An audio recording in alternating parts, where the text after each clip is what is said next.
A partir de mañana se podrá volver a fumar en las terrazas. La Junta de Castilla y León lo prohibió como medida preventiva contra el COVID, pero vista la escasa incidencia actual, levanta esta restricción. Comenzamos.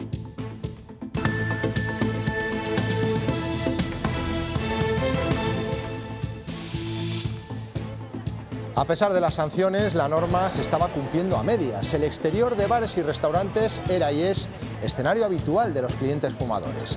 La comunidad médica asegura que se ha perdido una gran oportunidad para prohibirlo definitivamente, como se hizo en su día en el interior de los locales. Buenas noches. El Consejo de Gobierno ha tomado la decisión que ya barruntaba hace semanas y mañana se publicará en El Bocil. ¿Cómo ha sentado en la calle? Victoria Domínguez.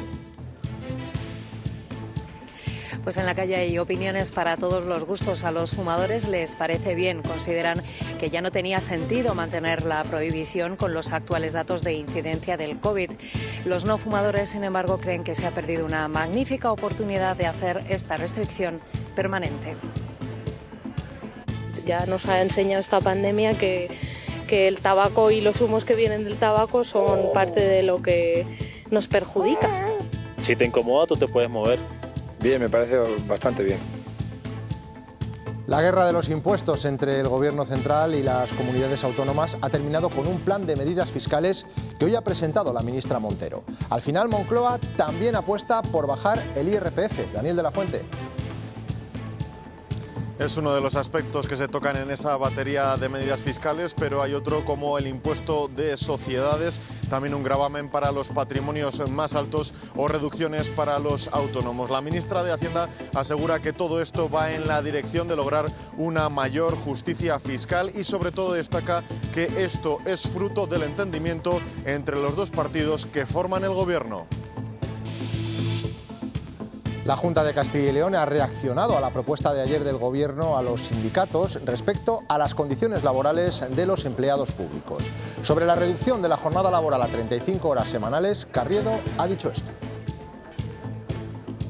No se puede aplicar el yo invito y tú pagas, ¿no? Si alguien toma decisiones y esas decisiones tienen impactos sobre otras administraciones públicas, debe de ser consciente y consecuente de las decisiones que toma y el cómo se financian las mismas. Los precios dan un ligero respiro. El IPC adelantado de septiembre se queda en el 9% gracias al descenso de los carburantes y de la electricidad. Lo que sigue por las nubes es el coste de los alimentos. Hoy comprobaremos lo que supone llenar la cesta de productos saludables. Se nota que cuando compras calidad pagas algo más. Si quieres calidad, pues comer sano es más caro. La comida no se puede quitar, y menos la calidad, claro. A veces el papeleo en la administración nos lleva a situaciones extrañas y comprometidas. Un error burocrático ha acabado con la pensión de 8 jubilados en Valladolid, porque la Seguridad Social les ha dado por muertos. El primer caso conocido se ha detectado en un pensionista de Medina del Campo, Reyes Cabero. Sí, ese error ha provocado que figure como fallecido desde el pasado 1 de agosto. Confundieron la defunción de su esposa con la de él. Por eso la Seguridad Social le ha retirado la pensión e incluso se ha suspendido la tarjeta sanitaria. Desde la delegación del Gobierno han admitido este error, han pedido disculpas y aseguran que ya se trabaja para subsanarlo lo antes posible y para reponerle cuanto antes la pensión. Estamos trabajando con ellos para solucionarlo inmediatamente, así que estamos en ese proceso de identificar dónde se ha producido este error, que ha sido el mismo en 8 casos. Mañana parece que las lluvias desaparecen de la comunidad, aunque predominarán las nubes sobre los claros durante toda la jornada. Las temperaturas en ligero ascenso. Después de semanas de batalla fiscal, el Gobierno ya ha desvelado su plan en esta materia. Está basado en beneficiar a las rentas más bajas y en un impuesto a las más altas. Aquellos con una renta anual de más de 3 millones, que en España son 23.000 personas, pagarán un tributo temporal en 2023 y 2024. Y se bajará el IRPF a quienes cobren menos de 21.000 euros al año. Beneficia a más de medio millón de castellanos y leoneses. Un ejemplo personal, para alguien con una renta de 18.000 euros anuales, esta medida supondría un ahorro de casi 800 euros. La ministra de Hacienda ha dado todos los detalles. Daniel, volvemos contigo. Una batería de medidas fiscales con las que se quieren recaudar más de 3.000 millones de euros y que, según la ministra de Hacienda, van en la senda de lograr una mayor justicia fiscal. Se tocan varios aspectos, como son, por ejemplo, el IRPF, también los patrimonios más altos, con un gravamen temporal con el que se recaudarán 1.500 millones de euros, el impuesto de sociedades, los autónomos y también el IVA de los productos de higiene femenina. La ministra ha querido incidir en que esto no es una deflactación, sino que son medidas que van directamente a los que más lo necesitan. El Gobierno recaudará 3.144 millones en los 2 próximos años con las nuevas medidas fiscales que hoy ha anunciado la ministra de Hacienda. 1.500 procederán de un nuevo impuesto temporal a las grandes fortunas que María Jesús Montero ha calificado de solidaridad y que gravará entre un 1,7 y un 3,5% a los 23.000 patrimonios superiores a los 3 millones de euros del país. Protegemos a los que tienen más dificultades frente a aquellos que en este momento tienen más capacidad de aguantar este embate. Además, las rentas de 200.000 euros y las plusvalías de más de 300.000 tributarán más al IRPF, mientras que los que cobren 21.000 euros accederán a los beneficios fiscales que hasta ahora disfrutaban las rentas de 18.000. Para nada es deflactar el IRPF. Cuando se produce una deflactación del IRPF, se beneficia también a las rentas que están por encima de los 60.000 euros. En ese paquete de medidas también se incluyen la reducción del impuesto de sociedades del 25 al 23% para las pymes y la rebaja del IVA de los productos de higiene femenina al 4%. Ya cuando se tramitó la ley del sí, ya dijimos que el marco donde eso había que plantearlo era en la ley de presupuestos. Mientras, en paralelo, continúa la negociación para los presupuestos generales. Todavía seguimos negociando, tenemos que acordar el global de los presupuestos. Ambas partes confían en lograr un acuerdo próximamente.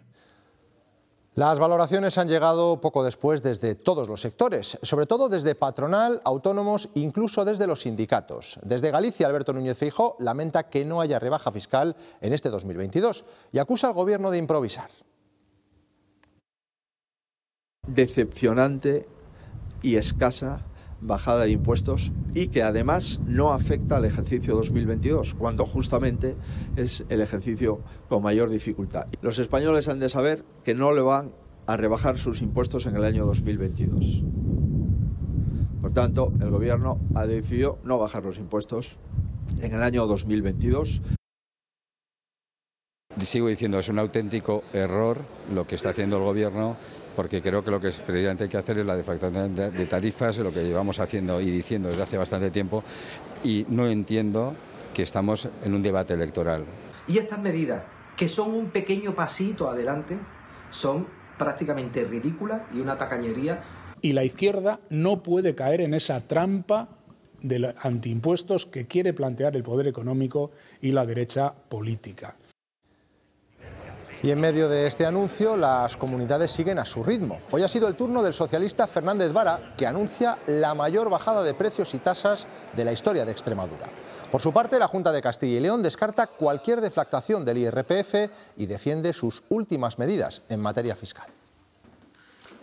Son los grupos políticos quienes tienen que opinar. Nosotros ya hemos opinado y nuestra opinión que es momento de bajar impuestos, es momento de apoyar a los ciudadanos, especialmente a aquellos que más dificultades tienen, y por eso hemos bajado el IRPF para todas las personas de Castilla y León, especialmente para aquellas personas con renta media y renta baja. Por eso en Castilla y León hemos hecho una rebaja fiscal especial para el mundo rural de nuestra comunidad autónoma como elemento diferencial. 3 meses después, el IPC abandona las dos cifras. Ha bajado un 0,6% con respecto al mes anterior. Y la inflación se sitúa en el 9%, después de haber alcanzado el 11% este mismo verano. Esta caída se produce principalmente por dos factores. El primero, la electricidad, que se sigue alejando de los récords que hemos registrado en los últimos meses. La curva del precio de la luz sigue bajando. Mañana se pagará a 132 euros el megavatio hora. El otro gran motivo es el combustible. La gasolina y el diésel sigue cayendo y su precio es ya más bajo que cuando se aplicó la bonificación estatal. El litro de gasolina se paga a 1,48 y el diésel sigue siendo 14 céntimos más caro. Está carísimo el diésel y yo tengo un coche diésel y cada vez que vas a echar gasolina, vamos, se nota un montón. Ni el descuento de los 20 céntimos ni nada, sigue carísimo. Ahora mismo me parece excesivo, bastante excesivo. Es la primera vez que veo que el diésel vale más que la gasolina. Está bastante caro, sobre todo para nosotros que estamos todo el día en la carretera. Los precios pues son descomunales, las furgonetas gastan más que los coches y claro, se nota una subida de precio brutal. Lo que no baja es el precio de los alimentos y menos el de los productos saludables. Apostar por una dieta sana sale caro. 2 rodajas de salmón, por ejemplo, cuestan en torno a los 6 euros. O el brócoli, que puede llegar a los 3. Las recomendaciones de los nutricionistas obligan a rascarse el bolsillo. Lo hemos comprobado. Fíjense en estos precios. El salmón lo hemos encontrado en el mercado a casi 7 euros el kilo, a casi 3 el brócoli. Las judías verdes están también a 3 euros, el doble el kilo de nueces y a casi 2 euros el kilo de sandía. Todos estos productos son sanos, pero un lujo hoy en día por los precios. Se nota que cuando compras calidad pagas algo más. Si quieres calidad, pues comer sano es más caro. Comer bien supone un gasto extra en el supermercado. Por eso hay quien se ve obligado a buscar alternativas. Se come menos pescado, menos carne, se tira más de hidratos de carbono. A lo mejor el salmón es inaccesible, pero es que tengo sardinas, es que tengo jurel, es que tengo verdel. Acceder a una dieta saludable implicaría duplicar el consumo de verduras y frutas. Y eso puede tener un coste elevado en los momentos en los que estamos. Intentas fruta que es carísima y que no lo consideras como súper necesario esa en concreto, pues sustituirla por otra más económica. Hoy por hoy la gente puede que no se dé cuenta del efecto directo, más allá de que no come todo lo bien que le gustaría. Pero el efecto sanitario está ahí. Planificación, proximidad y temporada son las reglas de oro a la hora de ir al mercado y llenar nuestro carro de alimentos sanos y un poco más baratos. El Instituto Nacional de Estadística ha reflejado el cambio de las condiciones de vida de los españoles. Su informe refleja que 1 de cada 4 menores de 16 años no pudo ir de vacaciones ni siquiera una vez al año.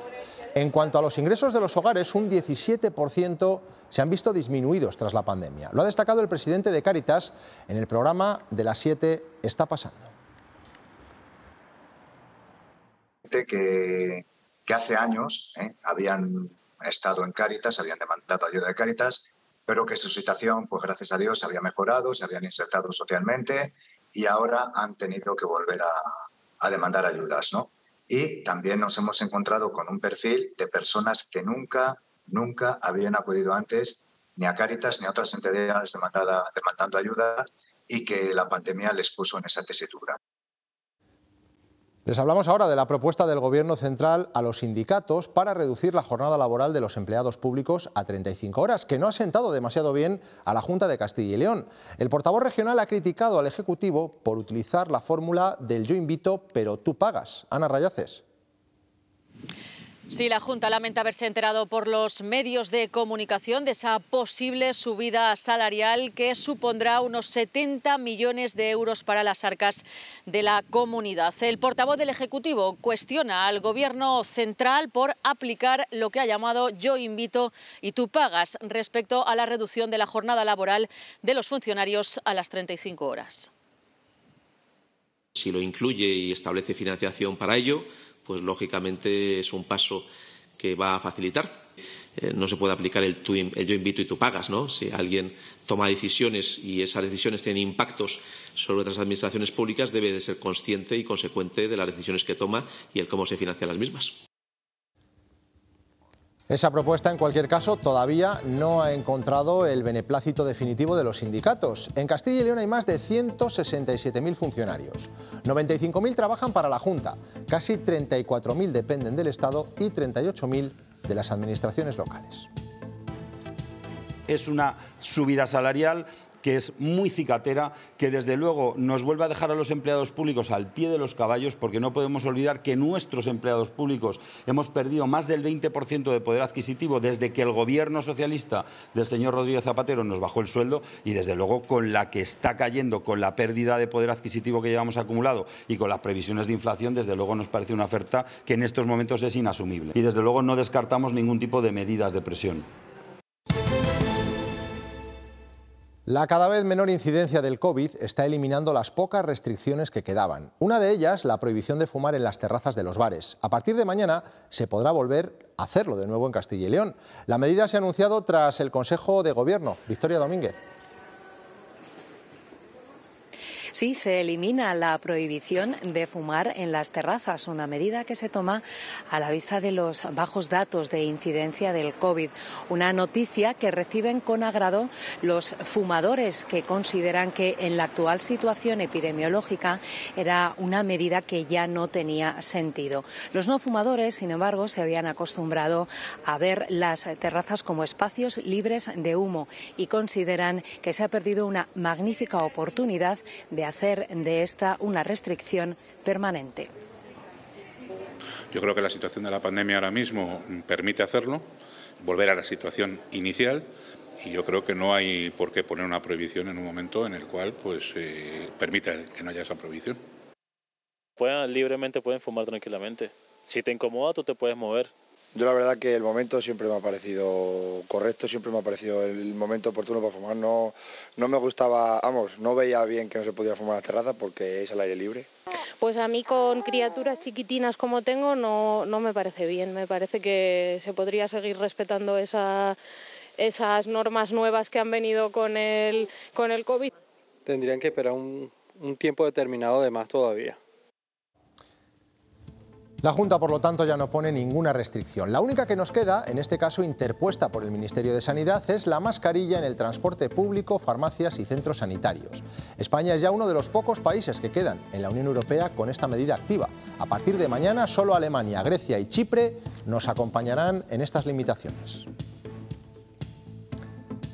La pandemia lo ha centrado prácticamente todo durante los últimos años, pero hay patologías muy graves sobre las que no conviene desviar la atención. La cardiopatía coronaria es la principal causa de muerte precoz en el mundo. La Universidad de Valladolid trabaja en un proyecto de detección rápida. Se basa en modelos matemáticos y en la inteligencia artificial.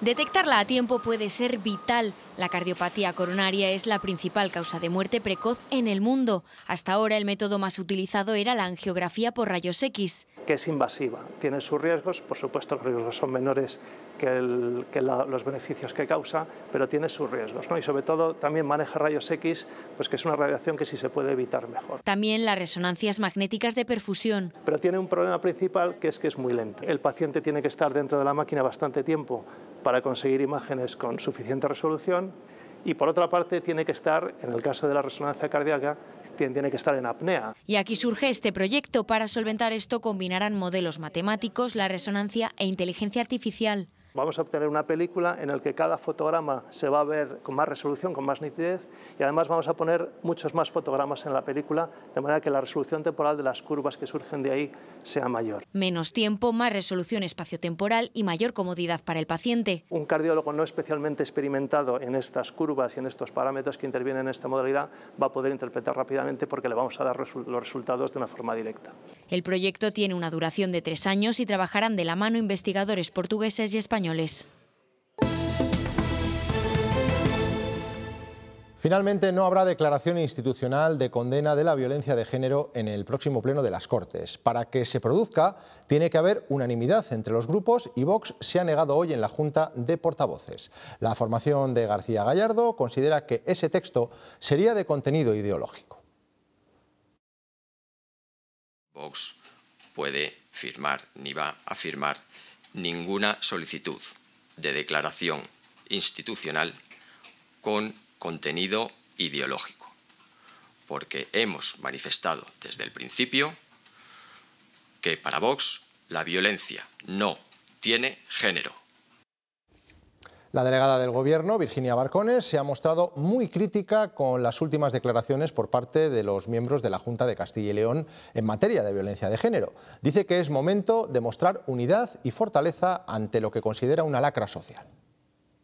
La Junta de Castilla y León, en este caso, debería de pensar, de dedicar su tiempo a pensar. No se puede mantener doble discursos dentro de una misma institución, de una institución que está gestionando fondos, políticas y acciones del Pacto de Estado contra la Violencia de Género. ¿Me ha llamado usted imbécil? Señor presidente, ¿esto es la costumbre? Ciudadanos ha pedido sanciones contra Juan García Gallardo, al que acusan de insultar a Francisco Igea. El presidente de las Cortes, en un comunicado, ha dicho que para eso está la justicia y que él respetará siempre las decisiones de los magistrados. Ha pedido a los procuradores que rebajen la tensión y ha insistido en que las puertas de su despacho están siempre abiertas para todos los componentes del hemiciclo. Bueno, esté tranquilo. Toda España es testigo de cómo se insultó a un procurador. Toda España es testigo de cómo el presidente de las Cortes quedó impávido. Apoyamos que se sancione, que se convoque la comisión de procuradores y que se tomen las medidas pertinentes. No creo que formen tampoco parte de ese decoro del que alude y hace bandera el presidente de las Cortes, que se insulte a ningún procurador. Permítanme que personalmente no pierda un minuto de mi tiempo ni del suyo en la valoración de peleas de patio de colegio y en intentos de algún parlamentario de estirar el chicle de la crispación. El último caso de violencia de género de Palencia ha puesto sobre la mesa el camino que queda por recorrer en materia de igualdad y en todo lo referente a la protección de las víctimas. En el campus universitario de La Yutera se ha estrenado el máster en estudios feministas. Es verdad que en materia de igualdad el cambio ha sido grandísimo y que entre otras cosas se ha conseguido poner nombre a una trágica realidad. Que se reconocieran como tales, como violencia de género y como feminicidio. Pero los avances son insuficientes. A nivel legislativo los procesos y administrativo, los procesos son muy lentos, por ejemplo. También a nivel social, muchas veces las víctimas no encuentran ese apoyo. Que profesionales formados puedan ponerse al frente de las políticas de igualdad es vital para que sean efectivas. Sin esa formación, las políticas que puedan resultar no van a resultar eficientes, porque están basados simplemente en la política y no arraigan en las necesidades sociales que tenemos. Porque para educar en igualdad y luchar contra el machismo, micromachismos, pero que son machismos, y sus formas de violencia, es necesario conocer sus orígenes. Primero hacer un diagnóstico de cómo está la sociedad o cómo está el ámbito en el que vayamos a trabajar. Y entonces, una vez basándonos en ese diagnóstico, ya diseñamos la política. Acciones que deben ser transversales, que toquen todos los ámbitos desde la base, con la educación como eje. Esta aplicación de esa formación en género a nivel cotidiano es donde vemos que falla. Palencia complementa su cátedra de estudios de género con este máster, con una demanda inesperada para convertirse en un centro referente en esta materia a nivel nacional.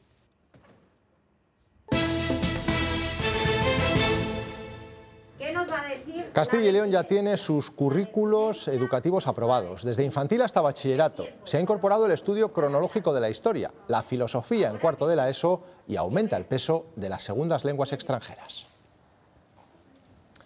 Mientras, las universidades españolas se reúnen en León para analizar el borrador del Gobierno sobre la reforma de la EBAU. La propuesta del Ministerio de Educación se presentó este verano de forma inesperada, lo que sorprendió a los propios rectores, que llevaban 2 años preparando un documento en este sentido. Los detalles los tiene Natalia García de la Riva. 2 años llevaban trabajando los expertos de las universidades públicas españolas en el nuevo documento, en esa nueva prueba de acceso a la universidad. Así que el documento y el proyecto que presentó el Ministerio les parece que se queda corto. Ellos van a presentar un documento alternativo basado en criterios como la justicia, la homologación o la objetividad a la hora de corregir. Se lo van a presentar en primer lugar a los estudiantes. En la nueva EBAU, el Ministerio plantea evaluar todo lo aprendido en bachillerato con una prueba de madurez. Tiene carencias pues que hacen suponer que ha sido redactado por personas que no tienen experiencia en las pruebas de acceso a la universidad y en la ordenación de la admisión. Los alumnos tendrían 110 minutos para un examen a lo que no están acostumbrados, con un descanso antes de la redacción donde tienen que demostrar su dominio de la lengua propia y extranjera. Tienen 15 minutos previos para leerlo. ¿Vamos a dejar que salgan 30 minutos sabiendo de qué tema tienen que escribir? Es una prueba que no tiene ni conexión con el bachillerato y con lo que los estudiantes van a hacer, ni con la universidad. Las universidades creen que esta propuesta, lejos de la EBAU única, no reduce las desigualdades. Va a redundar en una corrección de los ejercicios basada en la subjetividad. Y eso, bueno, pues no es admisible por parte de las universidades. Vamos a dejar un problema que se quería resolver abriéndolo mucho más. La conferencia de rectores propone unificar criterios de corrección y homologar las pruebas. Con unos criterios muy claros podríamos conseguir lo mismo que es, pues evitar estas dispersiones. Las universidades piden al Ministerio que les escuche. Antes del 5 de octubre presentarán las alegaciones al borrador de la nueva BAU. Un error burocrático en la Seguridad Social ha dejado sin pensión a 8 jubilados de Valladolid. El organismo estatal les había dado por fallecidos, pero nada más lejos de la realidad. La delegación del Gobierno ha admitido el error tras detectarse un primer caso en Medina del Campo. Reyes Cabero. Sí, un error burocrático ha provocado que un jubilado de Medina del Campo figure como fallecido desde el pasado 1 de agosto. Confundieron la defunción de su esposa con la de él, fallecida el 26 de julio. Por eso, la Seguridad Social le ha retirado la pensión e incluso se le ha suspendido la tarjeta sanitaria. De hecho, se dio cuenta de este error cuando fue a la farmacia a retirar medicamentos y no le fue posible. Desde la Delegación de Gobierno han reconocido este error, han pedido disculpas, han reconocido también que no es la primera vez que ocurren casos como estos y también ha admitido que se trabaja ya para subsanar cuanto antes esta situación y poder reponerle la pensión lo antes posible. Estamos trabajando con ellos para solucionarlo inmediatamente, así que estamos en ese proceso de identificar dónde se ha producido este error, que ha sido el mismo en 8 casos. Esta mañana ha sido necesario desalojar el Ayuntamiento de León, todo por culpa de una fuga de gasoil en el sótano del edificio. Los trabajadores han tenido que esperar a las puertas del consistorio mientras se reparaba la avería. Un choque entre 2 vehículos de obra en el puerto de Pajares ha provocado heridas leves a 9 trabajadores. Se ha producido en la instalación de una catenaria en la variante asturiana. El accidente ha tenido lugar en el interior del túnel de los Pontones, que mide unos 6 kilómetros.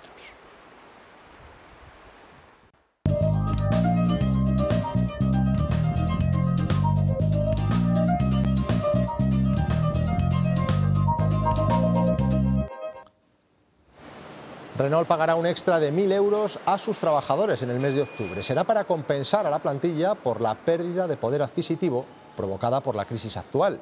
La compañía francesa se lo ha comunicado a los representantes sindicales que llevaban tiempo reclamando este tipo de compensaciones.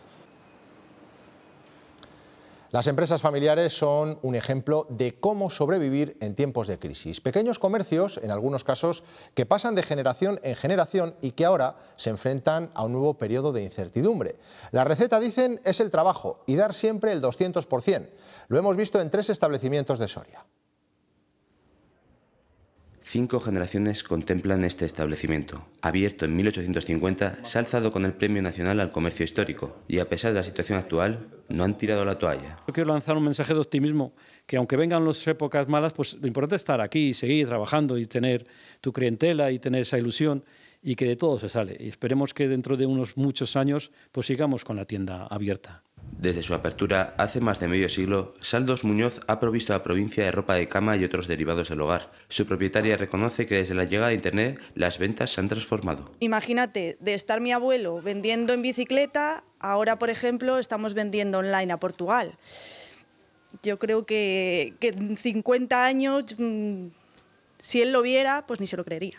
La peletería Carrascosa levantó la persiana en 1939 y ahora, con Rosana y su madre al frente, continúa abrigando a los sorianos durante el invierno. Abrigos de piel que hizo mi abuelo, que hace ya un montón de tiempo que falleció, los estamos nosotros reciclando ahora para nietas de aquellas señoras que en su día le compraron el abrigo de piel a mi abuelo. Renovarse o morir. Estos negocios sorianos lo tienen más que aprendido. No se quedan sentados esperando a que el mundo se adapte a ellos. Ellos evolucionan con él. A los organismos financieros que creen que los tipos de interés de la zona euro seguirán subiendo, se ha unido hoy el Banco de España. Según sus cálculos, los tipos podrían pasar del 1,25% actual al doble, al 2,5%.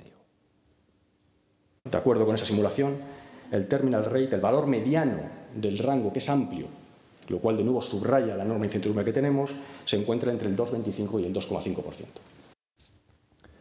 Una vez más no ha habido acuerdo en el Consejo General del Poder Judicial para designar a sus 2 candidatos al Tribunal Constitucional. El miércoles volverán a superar ese bloqueo, mientras sigue el suyo. Hoy el comisario europeo de Justicia ha venido a España para intentar que PSOE y PP pacten la renovación del Consejo tras 4 años de la institución en funciones. Por el momento ambas partes no mueven sus posiciones. La comisión recomienda que se proceda de forma prioritaria a la renovación de los miembros del Consejo General del Poder Judicial y que se inicie un procedimiento para reformar las normas de nombramiento aplicables. El Gobierno lo que pide al Partido Popular es que cumpla con la Constitución y cumpla con la legalidad. Renovar inmediatamente y reformar el modelo de Consejo General del Poder Judicial que tenemos. Ni el asfalto lo ha soportado. Así ha quedado esta carretera tras el paso del huracán Ian en Estados Unidos. Después de dejar sin luz a toda Cuba, ha tocado tierra en Florida. Ahora es una tormenta tropical que está produciendo fuertes vientos e intensas lluvias y marejadas. En apenas media hora ha llovido en Valladolid lo mismo que en todo el mes de septiembre. Han caído 9,2 litros por metro cuadrado en la capital y hasta el jueves solo había 8 litros registrados. Una tromba que ha generado balsas de agua en algunas de las principales vías de circulación. El agua ha sido hoy protagonista en gran parte de la comunidad. Cuando haces algo de corazón es porque quieres dar lo mejor, cuidando cada paso que das desde el principio hasta el final. Por eso nuestra nueva botella es más sostenible. Nunca dejemos de crecer. El Bolsín de Ciudad Rodrigo ha recibido el premio Tauromaquia de Castilla y León en reconocimiento a su labor altruista en el apoyo a los jóvenes valores de la fiesta durante más de medio siglo. Un premio creado dentro del Plan Global de Defensa de los Toros por parte de la Junta. Incluye también el circuito de novilladas o el futuro centro documental de la tauromaquia. Defensa que el presidente de la Junta, Alfonso Fernández Mañueco, contrapone a la postura de otras administraciones. Es un buen momento para defender la fiesta de los ataques injustos que vemos incluso de distintos miembros del Gobierno de España. Algún ejemplo. No entendemos por qué se ha excluido del bono cultural para los jóvenes de 18 años la fiesta de los toros. Y defendemos la cultura del toro porque es profundamente nuestra. Hoy ha muerto en León Antonio Alvarado, el hombre más viejo de España. Tenía 110 años. Ha fallecido en la residencia de Vegaquemada. Encabezaba la lista de longevidad tras el fallecimiento de Saturnino de la Fuente, otro leonés que murió con 112 años. Hoy toda su familia le ha despedido en Crémenes, su pueblo, donde trabajó como pastor, como minero y hasta de policía. Esta noche a las 11:30 vuelve El Pueblo Más Bello a las 7 de Castilla y León Televisión. Por sexta temporada consecutiva buscaremos la localidad con mayores atractivos de la región. De momento hay 9 finalistas, cada uno mostrará lo mejor que tenga y serán los espectadores los que decidan con sus votos. Las votaciones están abiertas hasta el 13 de diciembre. Nosotros nos vamos, se quedan ahora con los deportes, con Paula Canal. Después no se pierdan Cuestión de Prioridades. Hoy desde la localidad zamorana de Toro. Pasen una feliz noche. Adiós.